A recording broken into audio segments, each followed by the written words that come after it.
اشرح صدری ویسر لی امری واحلل عقدۃ من لسانی یفقہوا قولی اعوذ باللہ من الشیطان الرجیم بسم اللہ الرحمن الرحیم السلام علیکم ورحمۃ اللہ وبرکاتہ۔ سورہ القلم مکی ہے اور اس کی 52 آیات ہیں۔ اس کا نام سورہ نون بھی ہے اور القلم بھی، دونوں الفاظ سورت کے آغاز ہی میں موجود ہیں۔ زمان نزول یہ بھی مکہ معظمہ کے ابتدائی دور کی نازل شدہ صورتوں میں سے ہے، مگر اس کے مضمون سے یہ بات مترشح ہوتی ہے کہ اس زمانے میں نازل ہوئی تھی جب مکہ میں رسول اللہ صلی اللہ علیہ وآلہ وسلم کی مخالفت اچھی خاصی شدت اختیار کر چکی تھی۔ موضوع اور مضمون: اس میں 3 مضامین بیان ہوئے: مخالفین کے اعتراضات کا جواب، ان کو تنبیہ اور نصیحت، اور رسول اللہ صلی اللہ علیہ وآلہ وسلم کو صبر و استقامت کی تلقین۔ آغاز کلام میں رسول اللہ صلی اللہ علیہ وآلہ وسلم سے ارشاد ہوا کہ یہ کفار تم کو دیوانہ کہتے ہیں، حالانکہ جو کتاب تم پیش کر رہے ہو اور اخلاق کے جس اعلیٰ مرتبے پر آپ فائز ہو وہ خود ان کے اس جھوٹ کی تردید کے لیے کافی ہے۔ عنقریب وہ وقت آنے والا ہے جب سب ہی دیکھ لیں گے کہ دیوانہ کون تھا، لہٰذا مخالفت کا جو طوفان تمہارے خلاف اٹھایا جا رہا ہے اس کا دباؤ ہرگز قبول نہ کریں۔ دراصل یہ ساری باتیں اس لیے کی جا رہی ہیں کہ تم کسی نہ کسی طرح دب کر ان سے مصالحت یا کمپرومائز کرنے کے لیے تیار ہو جاؤ۔ پھر عوام کی آنکھیں کھولنے کے لیے نام لیے بغیر مخالفین میں سے ایک نمایاں شخص کا کردار پیش کیا ہے جسے اہل مکہ خوب جانتے تھے۔ اس وقت رسول اللہ صلی اللہ علیہ وآلہ وسلم کے پاکیزہ اخلاق بھی سب کے سامنے تھے اور ہر دیکھنے والا یہ بھی دیکھ سکتا تھا کہ آپ کی مخالفت میں مکہ کے جو سردار پیش ہیں ان میں کس سیرت و کردار کے لوگ شامل ہیں۔ اس کے بعد آیت 17 سے 33 تک ایک باغ والوں کی مثال پیش کی ہے جنہوں نے اللہ سے نعمت پا کر اس کی ناشکری کی، اور اس کے اندر جو شخص سب سے بہتر تھا اس کو بر وقت اس کی نصیحت نہ مانی، آخرکار وہ اس نعمت سے محروم ہو گئے اور ان کی آنکھیں اس وقت کھلیں جب ان کا سب کچھ برباد ہو چکا تھا۔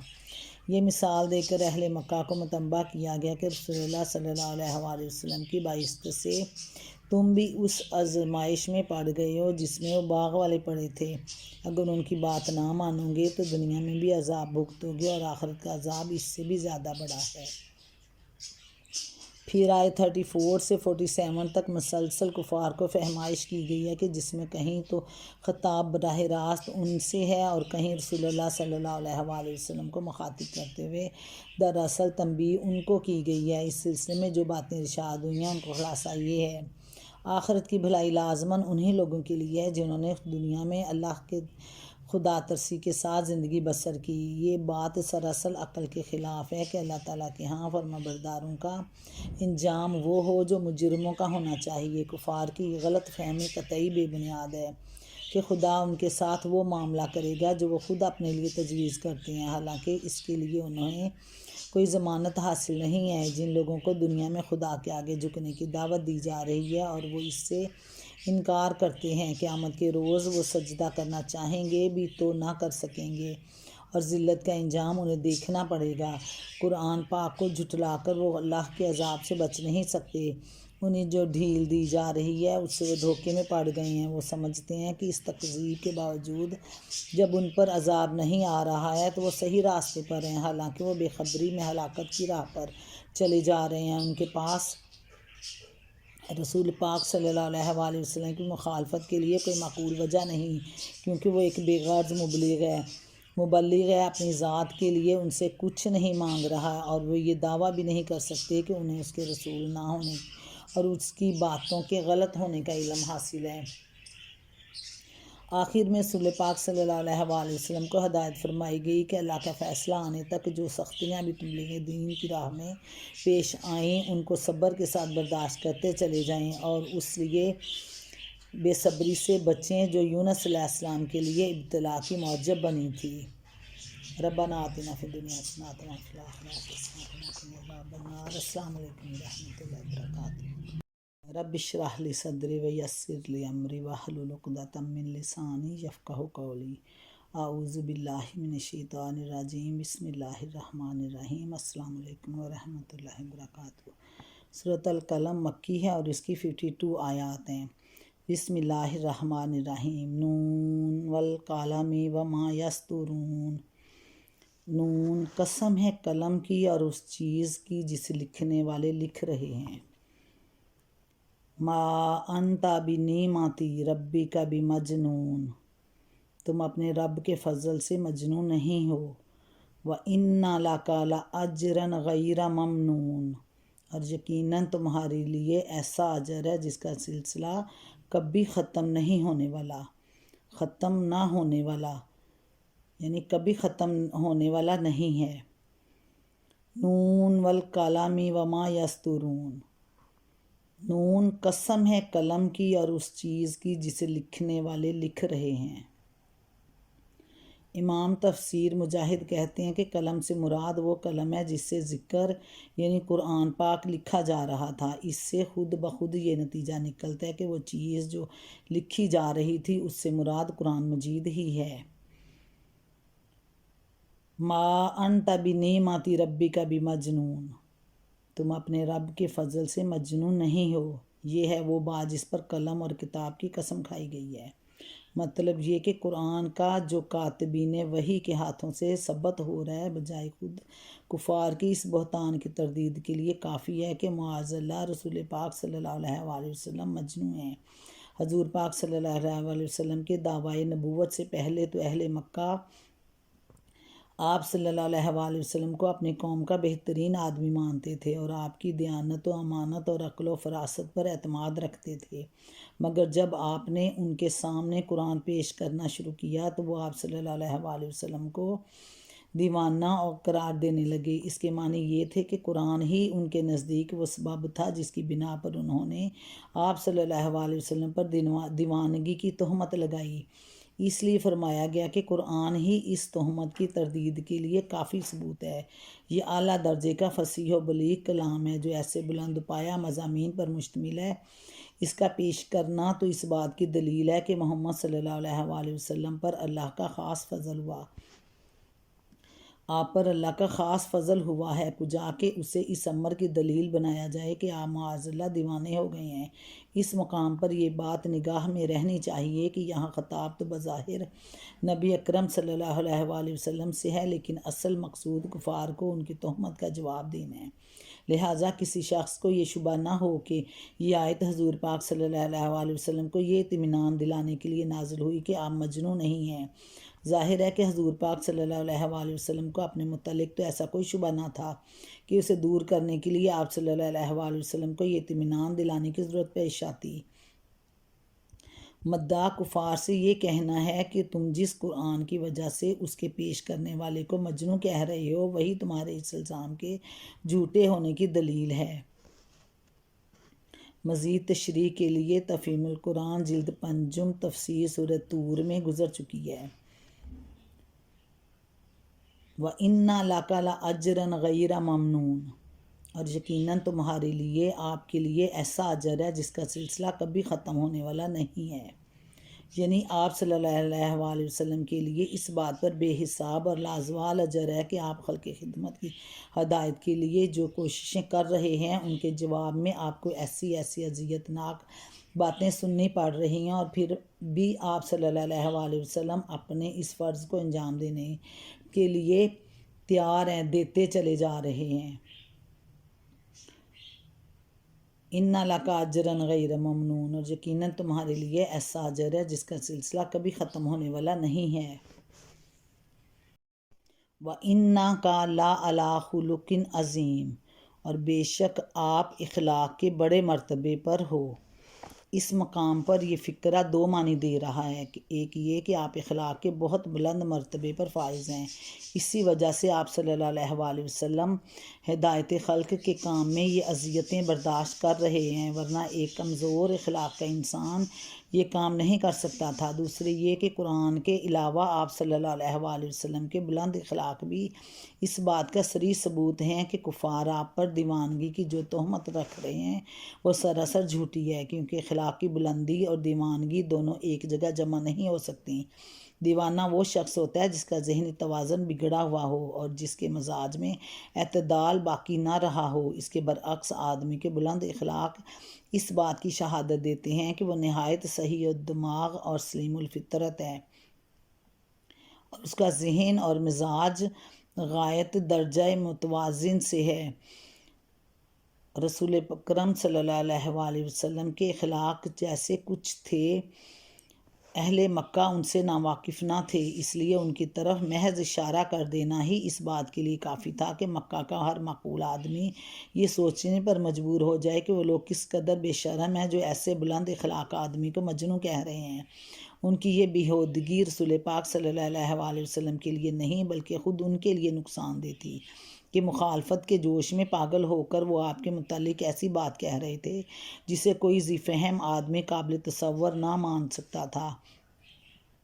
یہی معاملہ ان مدعیان علم و تحقیق کا بھی ہے جو اس زمانے میں رسول پاک صلی اللہ علیہ وآلہ وسلم پر مرغی اور مجنوں کی تہمت رکھ رہے ہیں۔ قرآن پاک دنیا میں ہر جگہ مل سکتا ہے اور حضور اکرم صلی اللہ علیہ وآلہ وسلم کی سیرت بھی اپنی تمام تفصیلات کے ساتھ لکھی ہوئی موجود ہے۔ ہر شخص خود دیکھ سکتا ہے کہ جو لوگ اس بے مثل کتاب کی پیش کرنے والے اور ایسے بلند اخلاق رکھنے والے انسان کو ذہنی مریض قرار دیتے ہیں، وہ عداوت کے اندھے جذبے سے مغلوب ہو کر کیسی لغو بات کہہ رہے ہیں۔ رسول اکرم صلی اللہ علیہ وآلہ وسلم کے اخلاق کی بہترین تعریف حضرت عائشہ رضی اللہ عنہ نے اپنے اس قول میں فرمائی کہ کان خلقہ القرآن، قرآن آپ کا اخلاق تھا۔ امام احمد، مسلم، ابو داؤد، نسائی، ماجہ اور دیگر میں تھوڑے سے لفظی اور اختلاف کے ساتھ ان کا یہ قول متعدد سندوں سے نقل کیا ہے۔ اس کے معنی یہ ہے کہ رسول پاک صلی اللہ علیہ وآلہ وسلم نے دنیا کے سامنے محض قرآن کی تعلیم ہی پیش نہیں کی بلکہ خود اس کا مجسم نمونہ بن کر دکھا دیا تھا۔ جس چیز کا قرآن میں حکم دیا گیا آپ صلی اللہ علیہ وآلہ وسلم نے خود سب سے بڑھ کر اس پر عمل کیا۔ جس چیز سے اس میں روکا گیا آپ نے خود سب سے زیادہ اس سے اجتناب فرمایا۔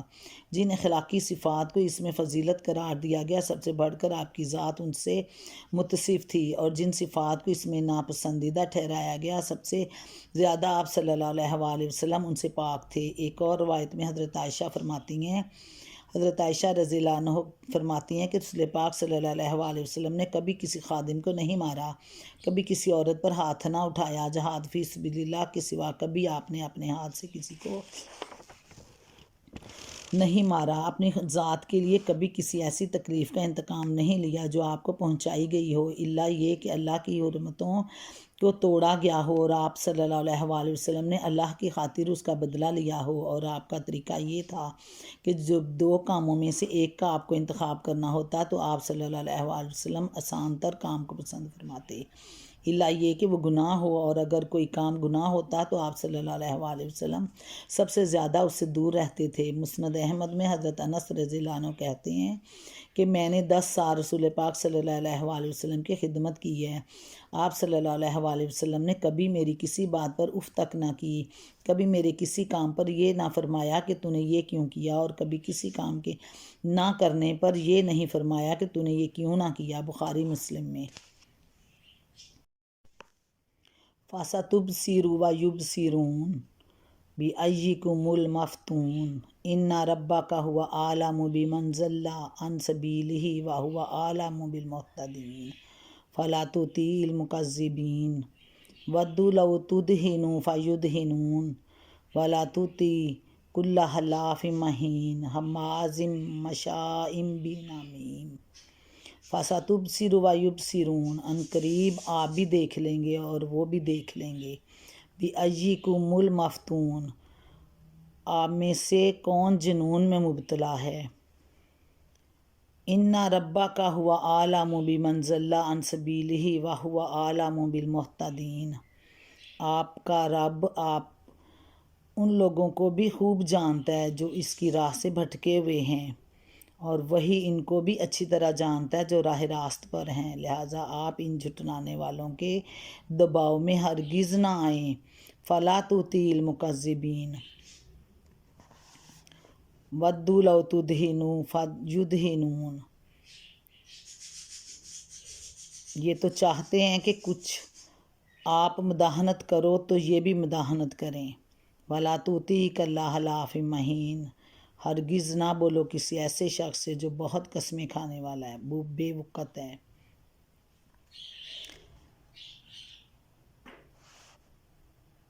یہ تو چاہتے ہیں کہ کچھ تم مداحنت کرو تو یہ بھی مداحنت کریں۔ یعنی تم اسلام کی تبلیغ میں کچھ ڈھیلے پڑ جاؤ تو یہ بھی آپ کی مخالفت میں کچھ نرمی اختیار کر لیں، یا آپ ان کی گمراہیوں کی رعایت کر کے اپنے دین میں کچھ ترمیم کرنے پر آمادہ ہو جائیں تو یہ تمہارے ساتھ مصالحت کر لیں۔ وَلَا تُطِیعُوا کُلَّ حَلَّافٍ مَّہِینٍ، اصل میں لفظ مہین استعمال ہوا ہے جو حقیر و ذلیل اور گھٹیا آدمی کے لیے بولا جاتا ہے۔ در حقیقت یہ بہت قسمیں کھانے والے آدمی کی لازمی صفت ہے۔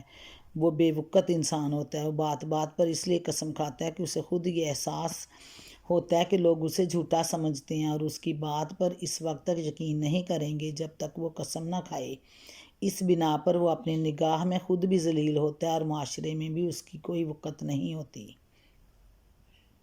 حمازم مشاءم بنمیم مناع للخیر معتد اثیم عتل بعد ذلک زنیم۔ وہ جو بہت قسمیں کھانے والا بے وقت آدمی ہے، تانے دیتا ہے، چغلیاں کھاتا پھرتا ہے، بھلائی سے روکتا ہے، ظلم و زیادتی میں حد سے گزر جانے والا ہے، سخت بد اعمال ہے، جفاکار ہے۔ عتل بعد ذلک زنیم، اور ان سب عیوب کے ساتھ بد اصل ہے۔ عتل بعد ذلک زنیم، اور ان سب عیوب کے ساتھ بد اصل ہے۔ ان کان ذا مال و بنین، اس بنا پر کہ بہت مال و اولاد رکھتا ہے۔ اذا تتلی علیہ آیاتنا قال اساطیر الاولین، اور جب ہماری آیات اس کو سنائی جاتی ہیں تو کہتا ہے یہ قال اساطیر الاولین، یہ اگلے وقتوں کے افسانے ہیں، یہ کہانیاں ہیں پہلے لوگوں کی۔ سنسموہ علی الخرطوم، ان قریب ہم اس کی سونڈ پر داغ لگائیں گے۔ سنسموہ علی الخرطوم، اصل میں لفظ مہین استعمال ہوا ہے جو حقیر و ذلیل اور گھٹیا آدمی کے لیے بولا جاتا ہے۔ در حقیقت یہ بہت قسمیں کھانے والے آدمی کی لازمی صفت ہے۔ وہ بات بات پر اس لیے قسم کھاتا ہے کہ اسے خود یہ احساس ہوتا ہے کہ لوگ اسے جھوٹا سمجھتے ہیں اور اس کی بات پر اس وقت تک یقین نہیں کریں گے جب تک وہ قسم نہ کھائے۔ اس بنا پر وہ اپنی نگاہ میں خود بھی ذلیل ہوتا ہے اور معاشرے میں بھی اس کی کوئی وقت نہیں ہوتی۔ اصل میں مناع للخیر کے الفاظ استعمال ہوئے ہیں۔ خیر عربی زبان میں مال کو بھی کہتے ہیں اور بھلائی کو بھی۔ اگر اس کو مال کے معنی میں لیا جائے تو مطلب یہ ہوگا وہ سخت بخیل اور کنجوس آدمی ہے، کسی کو پھوٹی کوڑی دینے کا بھی روادار نہیں۔ اگر خیر کو نیکی اور بھلائی کے معنی میں لیا جائے تو اس کا مطلب یہ بھی ہو سکتا ہے کہ وہ ہر نیک کام کرنے میں رکاوٹ ڈالتا ہے، اور یہ بھی کہ وہ اسلام سے لوگوں کو روکنے میں بہت سرگرم ہے۔ عتل، اصل لفظ عتل استعمال ہوا ہے جو عربی زبان میں ایسے شخص کے لیے بولا جاتا ہے جو خوب ہٹا کٹا اور بہت کھانے پینے والا ہو اور اس کے ساتھ بدخلق، جھگڑالو اور سفاک بھی ہو۔ اصل میں لفظ زنیم استعمال ہوا ہے کلام عرب میں۔ یہ لفظ اس ولدت زنا کے لیے بولا جاتا ہے جو دراصل ایک خاندان کا فرد نہ ہو مگر اس میں شامل ہو گیا ہو۔ سعید بن جبیر اور شعبی کہتے ہیں یہ لفظ اس شخص کے لیے بھی بولا جاتا ہے جو لوگوں میں اپنے شر کی وجہ سے معروف و مشہور ہو۔ ان آیات میں جس شخص کے یہ اوصاف بیان کیے گئے ہیں اس کے بارے میں مفسرین کے اقوال مختلف ہیں۔ کسی نے کہا یہ شخص ولید بن مغیرہ تھا، کسی نے اسود بن عبد یغوث کا نام لیا ہے، کسی نے اخنس بن شریک کو اس کا مصداق ٹھہرایا ہے، اور بعض لوگوں نے کچھ دوسرے اشخاص کی نشاندہی کی ہے، لیکن قرآن مجید میں نام لیے بغیر صرف اس کے اوصاف بیان کر دیے ہیں۔ اس سے معلوم ہوتا ہے مکہ میں وہ اپنے ان اوصاف کے لیے اتنا مشہور تھا کہ اس کا نام لینے کی ضرورت نہ تھی۔ اس کی یہ صفات سنتے ہی ہر شخص سمجھ سکتا ہے کہ اشارہ کس کی طرف ہے۔ اس فقرے کا تعلق اوپر کے سلسلہ کلام سے بھی ہو سکتا ہے اور بعد کے فقرے سے بھی۔ پہلی صورت میں مطلب یہ ہوگا کہ ایسے آدمی کی دھونس اس بنا پر قبول نہ کرو کہ وہ بہت مال اولاد رکھتا ہے، ان کان ذا مال و بنین، اور دوسری صورت میں معنی یہ ہوں گے کہ بہت مال و اولاد والا ہونے کی بنا پر وہ مغرور ہو گیا ہے۔ جب ہماری آیات اس کو سنائی جاتی ہیں تو کہتا ہے اگلے وقتوں کے افسانے ہیں، پہلے وقت کے لوگوں کی یہ کہانیاں ہیں۔ چونکہ وہ اپنے آپ کو بڑا ناک والا سمجھتا تھا اس لیے اس کی ناک کو سونڈ کہا گیا، اور ناک پر داغ لگانے سے مراد تذلیل ہے، یعنی ہم دنیا و آخرت میں اس کو ایسا ذلیل و خوار کریں گے کہ ابد تک یہ آر اس کا پیچھا نہ چھوڑے گا۔ سَنَسِیمُهُ عَلَى الْخُرْطُومِ، ان قریب ہم اس کی سونڈ پر داغ لگائیں گے، یعنی اس کو ذلیل و رسوا کریں گے اس شخص کو جو کہتا ہے یہ پہلے وقت کے لوگوں کی کہانیاں ہیں، قرآن پاک کی آیات کو۔ اذا تتلیٰ علیہ آیاتنا قال اساطیر الاولین، اور جب اس پر آیات پڑھی جاتی ہیں، سنائی جاتی ہیں تو کہتا ہے یہ اگلے وقتوں کے افسانے ہیں، پہلے لوگوں کی کہانیاں ہیں۔ سَنَسِیمُهُ عَلَى الْخُرْطُومِ، ان قریب ہم اس کی سونڈ پر داغ لگائیں گے، اس کو ذلیل و رسوا کریں گے دنیا و آخرت میں۔ اِنَّا بَلَوْنَاهُمْ كَمَا بَلَوْنَا أَصْحَابَ الْجَنَّةِ اِذْ أَقْسَمُوا لَيَصْرِمُنَّهَا مُصْبِحِينَ، ہم نے ان اہل مکہ کو اسی طرح آزمائش میں ڈالا ہے جس طرح ایک باغ کے مالکوں کو آزمائش میں ڈالا تھا۔ اِذْ أَقْسَمُوا لَيَصْرِمُنَّهَا مُصْبِحِينَ، جب انہوں نے قسم کھائی کہ صبح سویرے ضرور اپنے باغ کے پھل توڑیں گے۔ وَلَا يَسْتَثْنُونَ، اور وہ کوئی استثناء نہیں کر رہے تھے۔ فَطَافَ عَلَيْهَا طَائِفٌ مِّن رَّبِّكَ وَهُمْ نَائِمُونَ، وَطَافَ عَلَيْهَا طَائِفٌ مِّن رَّبِّكَ وَهُمْ نَائِمُونَ، رات کو وہ سوئے پڑے تھے کہ تمہارے رب کی طرف سے ایک بلا اس باغ پر پھر گئی۔ فَأَصْبَحَتْ كَالصَّرِيمِ، اور اس کا حال ایسا ہو گیا جیسے کٹی ہوئی فصل ہو۔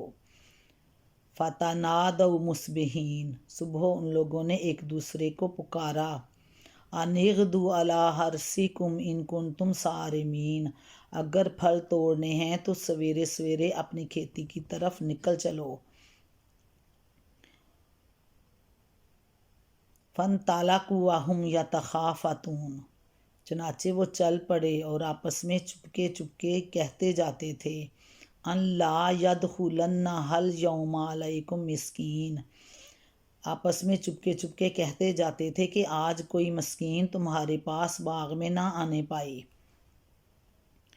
انہوں نے کچھ نہ دینے کا فیصلہ کر لیا تھا۔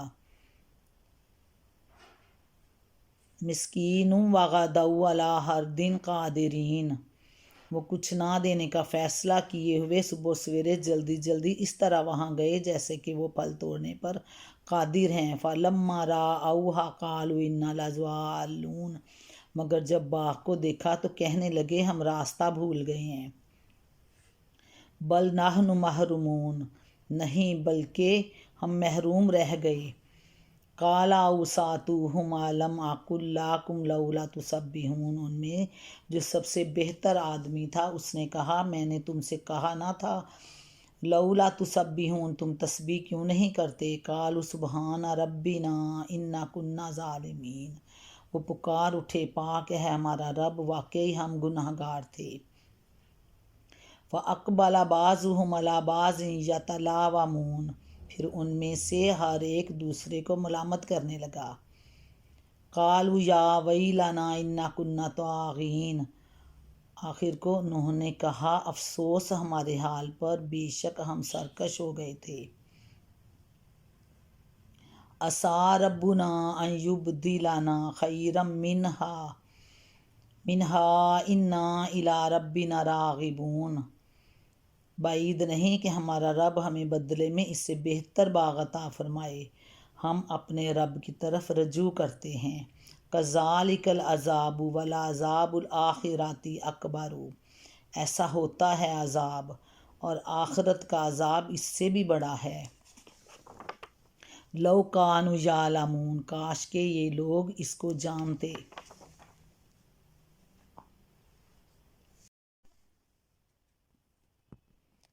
اس مقام پر سورۃ کہف رکوع 5 بھی پیش نظر ہے، جس میں اس طرح عبرت دلانے کے لیے 2 باغ والوں کی مثال پیش کی گئی ہے، یعنی انہیں اپنے قدرت اور اپنے اختیار پر ایسا بھروسہ تھا کہ قسم کھا کر بے تکلف کہہ دیا کہ ہم ضرور کل اپنے باغ کے پھل توڑیں گے، اور یہ کہنے کی کوئی ضرورت وہ محسوس نہیں کرتے تھے کہ اگر اللہ نے چاہا تو ہم یہ کام کریں گے، کھیتی کا لفظ غالباً اس لیے استعمال کیا ہے کہ باغ میں درختوں کے درمیان کھیت بھی تھے۔ اصل الفاظ ہیں علاہدین، عربی زبان میں روکنے اور نہ دینے کے لیے بھی بولا جاتا ہے، قصد اور طے شدہ فیصلے کے لیے بھی بولا جاتا ہے، اور صورت کے معنی ہیں میں مشتمل ہے، اس لیے ہم نے ترجمے میں تینوں معنوں کی رعایت ملحوظ رکھی ہے۔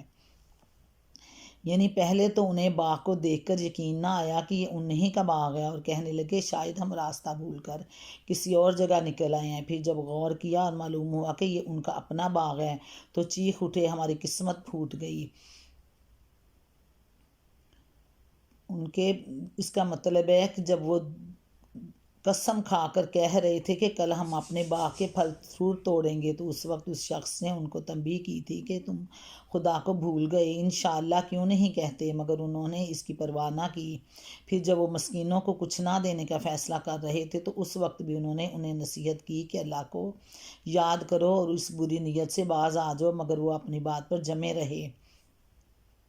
ایک دوسرے کو الزام دینا شروع کیا کہ اس کے بہکانے سے ہم اس خدا فراموش اور بدنیتی میں مبتلا ہوئے۔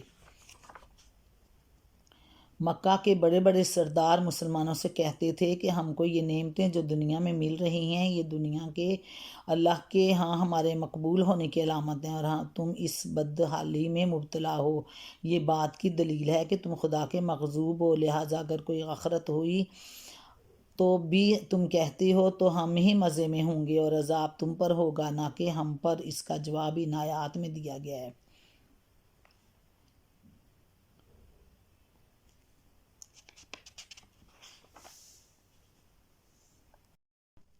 اِنَّ لِلْمُتَّقِينَ عِندَ رَبِّهِمْ جَنَّاتُ النَّعِيمِ۔ اِنَّ لِلْمُتَّقِينَ، اللہ کے پاس متقیوں کے لیے، عند ربہم، ان کے رب کے پاس، جنات النعیم، نعمتوں بھری جنتیں ہیں۔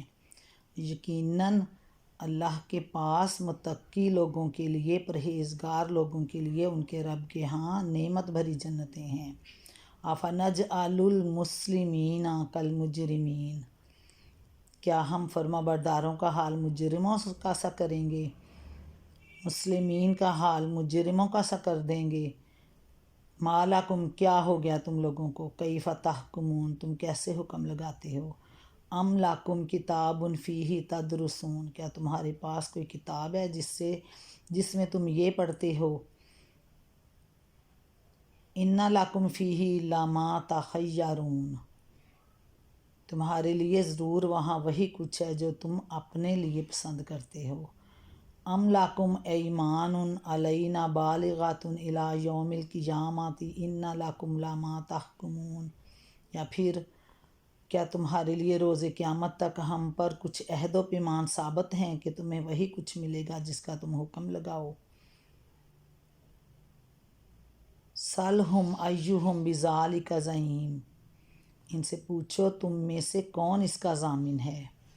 ام لہم شرکاء فلیاتوا بشرکائہم ان کانوا صادقین، یا پھر ان کے ٹھہرائے ہوئے کچھ شریک ہیں جنہوں نے اس کا ذمہ لیا ہوا ہے، یہ بات ہے تو لائیں اپنے شریکوں کو اگر یہ سچے ہیں، ان کانوا صادقین، اگر یہ سچے ہیں۔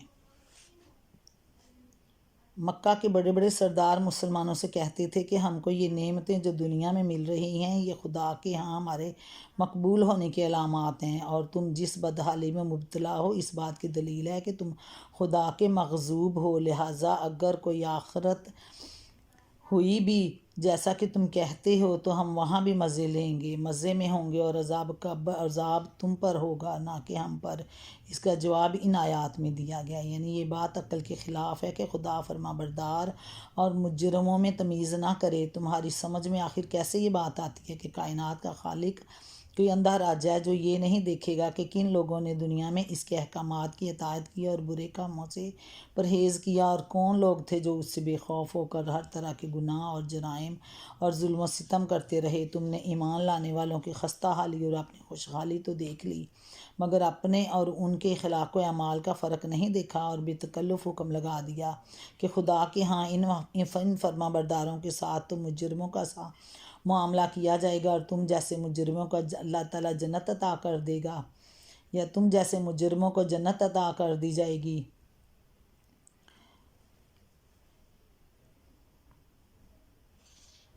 ام لکم کتاب فیہ تدرسون، یعنی اللہ تعالیٰ کی بھیجی ہوئی کتاب۔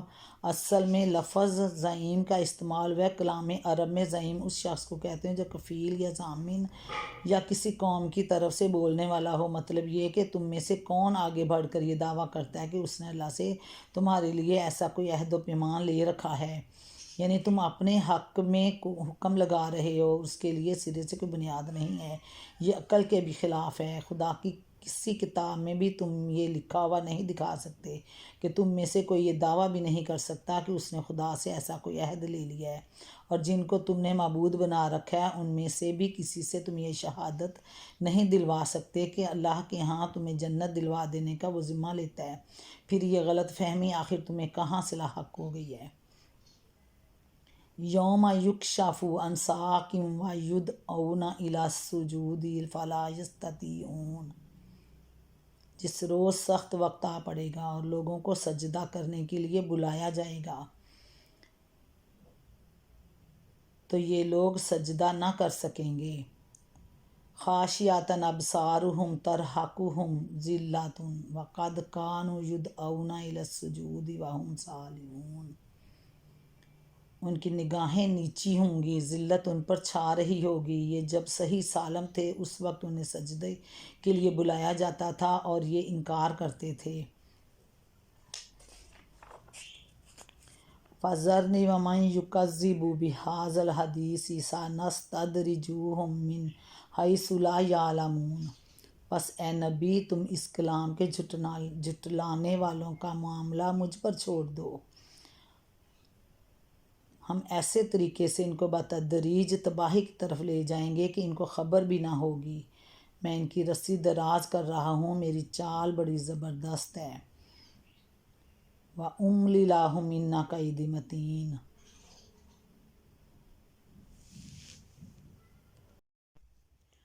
یوم یکشف عن ساق، اصل الفاظ ہیں یوم یکشف عن ساق، جس روز پنڈلی کھولی جائے گی۔ صحابہ اور تابعین کی ایک جماعت کہتی ہے کہ یہ الفاظ محاورے کے طور پر استعمال ہوئے ہیں۔ عربی محاورے کے مطابق سخت وقت آ پڑنے کو کشف ساق سے تعبیر کیا جاتا ہے۔ حضرت عبداللہ بن عباس رضی اللہ تعالیٰ عنہ نے بھی اس کے یہی معنی بیان کیے ہیں، اور ثبوت میں کلام عرب سے استصحاء کیا ہے کہ ایک اور قول جو ابن عباس اور ربیع بن انس سے منقول ہے، اس میں کشف ساق سے مراد حقائق پر سے پردہ اٹھانا لیا گیا۔ اس تعویل کی روح سے معنی یہ ہوں گے کہ جس روز تمام حقیقتیں بے نقاب ہو جائیں گی اور لوگوں کے اعمال کھل کر سامنے آ جائیں گے، جس روز سخت وقت آن پڑے گا یعنی قیامت کے روز، اور لوگوں کو سجدہ کرنے کے لیے بلایا جائے گا تو یہ لوگ سجدہ نہ کر سکیں گے جو آج انکار کر رہے ہیں۔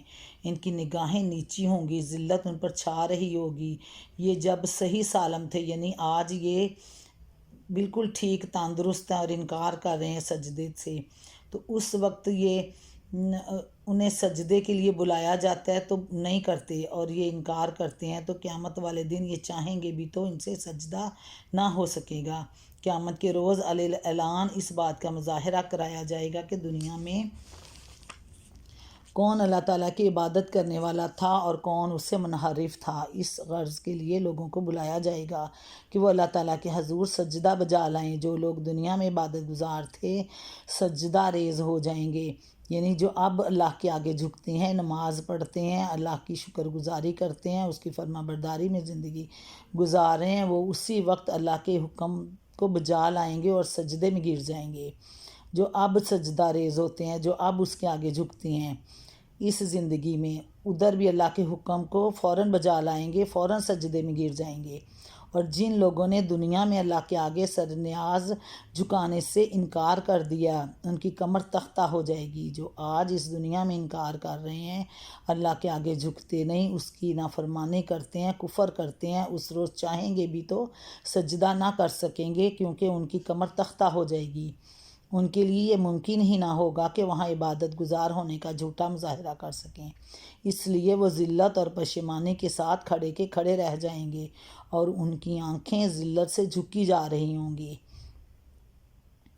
آگے حضرت محمد صلی اللہ علیہ وآلہ وسلم سے فرمایا جا رہا ہے کہ پس اے نبی تم اس کلام کے جھٹلانے والوں کا معاملہ مجھ پر چھوڑ دو، ہم ایسے طریقے سے ان کو بتدریج تباہی کی طرف لے جائیں گے کہ ان کو خبر بھی نہ ہوگی۔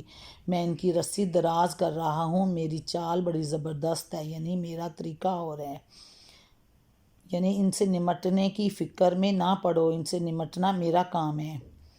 بے خبری میں کسی کو تباہی کی طرف لے جانے کی صورت یہ ہے کہ ایک دشمن حق اور ظالم کو دنیا میں نعمتوں سے نوازا جائے، صحت، مال، اولاد اور دنیوی کامیابیاں عطا کی جائیں، جن سے دھوکہ کھا کر وہ سمجھیں کہ میں جو کچھ کر رہا ہوں، ہم آج جو کچھ اس زندگی میں کر رہے ہیں خوب کر رہے ہیں، اسی فریب میں رہیں کہ ہمیں کامیابیاں اس دنیا میں مل رہی ہیں، خدا کی نافرمانی کر کے بھی ہم سرخ رو ہیں، جو کہ کفار کے نظریات تھے، اور ہم خوب کر رہے ہیں، میرے عمل میں کوئی غلطی نہیں ہے۔ بندہ یہ سوچے، اس طرح وہ حق کو دشمنی اور ظلم و طغیان میں زیادہ سے زیادہ غرق ہوتا چلا جاتا ہے، اور نہیں سمجھتا کہ جو نعمتیں اسے مل رہی ہیں وہ انعام نہیں بلکہ در حقیقت یہ اس کی ہلاکت کا سامان ہے، اور اس طرح وہ اس دنیا کی نعمتوں میں غرق ہوتا چلا جاتا ہے اور اس کی آنکھوں کے آگے ایک پٹی آ جاتی ہے۔ اللہ تعالیٰ اسے ہدایت نہیں دے رہے ہوتے اور نہ وہ ہدایت لے رہا ہوتا ہے، وہ اسی نعمتوں میں ڈوبا ہوا ہوتا ہے، اللہ کی نافرمانی کو کرتے ہوئے نعمتوں کا حاصل کر رہا ہے تو سمجھتا ہے یہ میری بڑی کامیابی ہے۔ کفار کو اللہ تعالیٰ نے مخاطب کر کے کہا، اور آج کے انسان کے لیے بھی، کہ وہ نعمتوں میں غرق ہو کے نعمتوں میں زندگی گزار رہا ہے اور اللہ تعالیٰ کی نافرمانی کر رہا ہے، اس کے آگے جھکتا نہیں ہے، نماز نہیں پڑھتا، اس کی فرما برداری نہیں کرتا، تو روز آخرت پھر اس کی کمر تختہ ہو جائے گی، جھکنا چاہے گا بھی تو وہ نہ جھک سکے گا۔ تسألوہم اجرا فہم من مغرم مثقلون ام عندہم ہم الغیب فہم یکتبون۔ کیا تم ان سے کوئی اجر طلب کر رہے ہو کہ یہ اس احسان کے بوجھ تلے دبے جا رہے ہوں؟ کیا ان کے پاس غیب کا علم ہے جسے یہ لکھ رہے ہوں؟ اثر میں لفظ قیدہ استعمال ہوا ہے جس کے معنی کسی کے خلاف خفیہ تدبیر کرنے کے ہیں۔ چیز صرف اس صورت میں ایک برائی ہوتی ہے جب یہ ناحق کسی کو نقصان پہنچانے کے لیے ہو، ورنہ بجائے خود اس میں کوئی برائی نہیں، خصوصاً جب کسی ایسے شخص کے خلاف یہ طریقہ اختیار کیا جائے جس نے اپنے آپ کو اس کا مستحق بنا لیا ہو۔ سوال بظاہر حضرت محمد صلی اللہ علیہ وآلہ وسلم سے کیا جا رہا ہے، مگر اصل مخاطب وہ لوگ ہیں جو آپ کی مخالفت میں حد سے گزرے جا رہے تھے۔ ان سے پوچھا جا رہا ہے کہ کیا ہمارا رسول تم سے کچھ مانگ رہا ہے کہ تم اس پر اتنا بگڑ رہے ہو؟ تم خود جانتے ہو کہ وہ ایک بے غرض آدمی ہے، اور جو کچھ تمہارے سامنے پیش کر رہا ہے صرف اس لیے کر رہا ہے کہ اس کے نزدیک اسی میں تمہاری بھلائی ہے۔ تم نہیں ماننا چاہتے تو نہ مانو، مگر اس تبلیغ پر اتنے چراغ پا کیوں ہوئے جا رہے ہو؟ فاصبر لحکم ربک ولا تکن کصاحب الحوت اذ نادی وہو مکظوم۔ بس اپنے رب کا فیصلہ صادر ہونے تک صبر کرو اور مچھلی والے یونس علیہ السلام کی طرح نہ ہو جاؤ۔ لولا ان تدارکہ نعمۃ من ربہ لنبذ بالعراء وہو مذموم فاجتباہ ربہ فجعلہ من الصالحین۔ جب اس نے پکارا تھا اور وہ غم سے بھرا ہوا تھا، یعنی مچھلی والے یونس علیہ السلام کی طرح نہ ہو جاؤ۔ جب اس نے پکارا تھا اور وہ غم سے بھرا ہوا تھا، اگر اس کے رب کی مہربانی اس کے شامل حال نہ ہو جاتی تو وہ مذموم ہو کر چٹیلے میدان میں پھینک دیا جاتا۔ آخرکار اس کے رب نے اسے برگزیدہ فرما لیا اور اسے صالحہ بندوں میں شامل کر دیا، صالحین میں شامل کر لیا۔ وَإِن يَكَادُ الَّذِينَ كَفَرُوا لَيُزْلِقُونَكَ بِأَبْصَارِهِمْ لَمَّا سَمِعُوا الذِّكْرَ وَيَقُولُونَ إِنَّهُ لَمَجْنُونٌ وَمَا هُوَ إِلَّا ذِكْرٌ لِّلْعَالَمِينَ۔ جب یہ کافر لوگ کلام نصیحت قرآن پاک سنتے ہیں تو تمہیں ایسی نظروں سے دیکھتے ہیں کہ گویا تمہارے قدم اکھاڑ دیں گے، اور کہتے ہیں کہ یہ ضرور دیوانہ ہے، حالانکہ یہ تو سارے جہان والوں کے لیے ایک نصیحت ہے۔ وَمَا هُوَ إِلَّا ذِكْرٌ لِّلْعَالَمِينَ۔ دوسرا سوال بھی بظاہر رسول پاک صلی اللہ علیہ وآلہ وسلم سے ہے، مگر دراصل آپ کے مخالفین اس کے مخاطب ہیں۔ مطلب یہ ہے کہ کیا تم لوگوں نے پردہ غیب کے پیچھے جھانک کر دیکھ لیا کہ یہ رسول صلی اللہ علیہ وآلہ وسلم فی الواقع خدا کا بھیجا ہوا رسول نہیں ہے، اور جو حقیقتیں یہ تم سے بیان کر رہا ہے وہ بھی غلط ہیں، اس لیے تم اس کو جھٹلانے میں اتنی شدت برت رہے ہو۔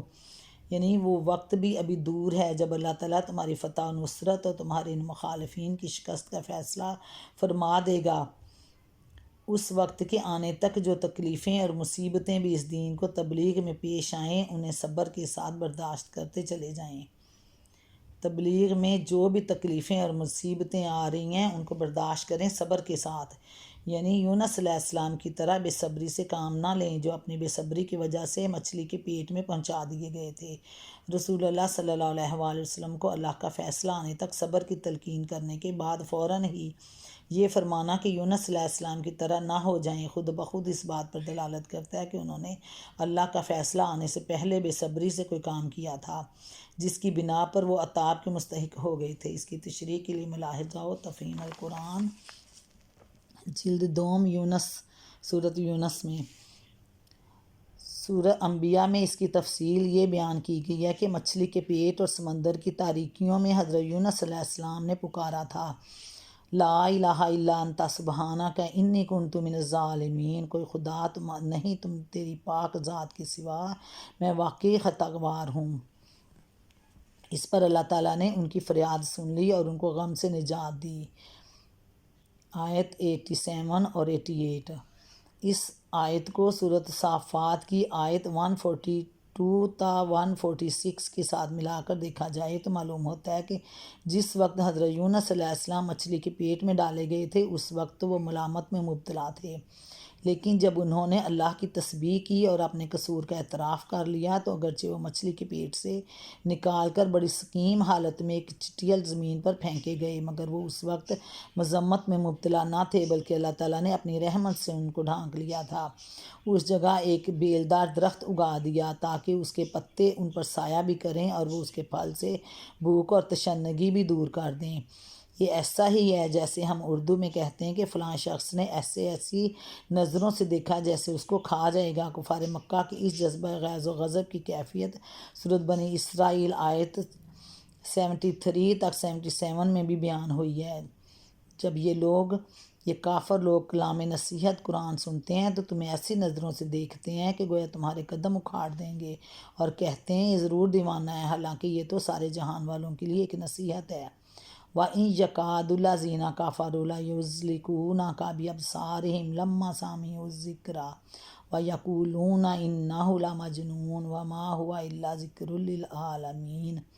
اور یہ سارے جہان والوں کے لیے ایک نصیحت ہے قرآن پاک۔ بسم اللہ الرحمن الرحیم۔ سورۃ قلم مکی ہے اور اس کی 52 آیات ہیں۔